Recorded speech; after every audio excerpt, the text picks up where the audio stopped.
ዛሬ ደግሞ አፓርታማ የሚያስንቅ ባለ 3 መኝታ ኮንዶሚኒየም ይዤላችሁ መጥቻለሁ ቤተሰቦቼ። ይህ የምታዩት ሳሎኑ ነው። ሳሎኑ ላይ እጅግ በጣም የሚያምር ኦፕን ኪችን አለው ቤተሰቦቼ። ጽድት ያለ ኦፕን ኪችን አለው። ኦፕን ኪችኑ ቶፑ ሁሉ ነገሩ እዚህ ጋር የመመገቢያ ቦታ መሆን ይችላል ማለት ነው። ሳሎኑ እንደምታዩት ልቅቅ ያለ በጣም ቆንጆ ተደርጎ የተሰራ 105 ካሬ ላይ ያረፈ ኮንዶሚኒየም ነው። ከሳሎኑ ልፍ እንዳለን እዚህ ጋር ክሎዝድ ኪችን ነው ማለት ነው። ክሎዝድ ኪችኑ እንደምትመለከቱ ኪችን ካቢኔት ተገጥሞለታል። እዚህ ቤት ስትገቡ ስለ ኪችን ካቢኔት ምንም ሐሳብ እንዳይገባችሁ ጥርምጥን ያለች ቆንጆ ኪችን ካቢኔት ተገጥሞለታል። እዚህ ጋር ደግሞ ሌላኛው የልጆች መኝታ ነው። እንግዲህ እንደምታዩት የልጆች መኝታ ተፈጥሮ ብርሃን የሚያስገባ ቆንጆ መስኮት ያለው ነው። በዚህ ጋር ደግሞ ስትመጡ ቤተሰቦቼ ሌላኛው የልጆች መኝታ ታገኛላችሁ። እሱም በተመሳሳይ የተፈጥሮ ብርሃን የሚያስገባ ቆንጆ መስኮት አለው። እዚህ ጋር ኮመን ሻወርና ሽንት ቤት አንድ ላይ ጽድት ተደርጎ የተሰራ ሲንክ ጎልደን ድራገን ሲንክ የተገጠመለት ነው ማለት ነው። እዚህ ጋር ደግሞ የመጨረሻውና ዋናው ትልቁ ማስተር ቤድሩሙ ነው። ማስተር ቤድሩሙ የራሱ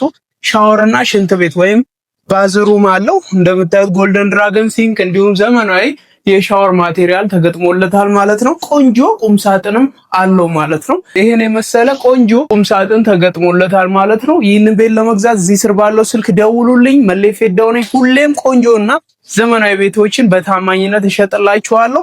እንዳይረሳ ባለ 3 መኝታ 105 ካሬ 9 ሚሊዮን 700 ሺህ ብር በካሽ ለሚከፍሉ፣ በባንክ ደግሞ 10 ሚሊዮን ብር ነው። ምንም ድርድር የለውም። ደውሉልኝ። መልካም ጊዜ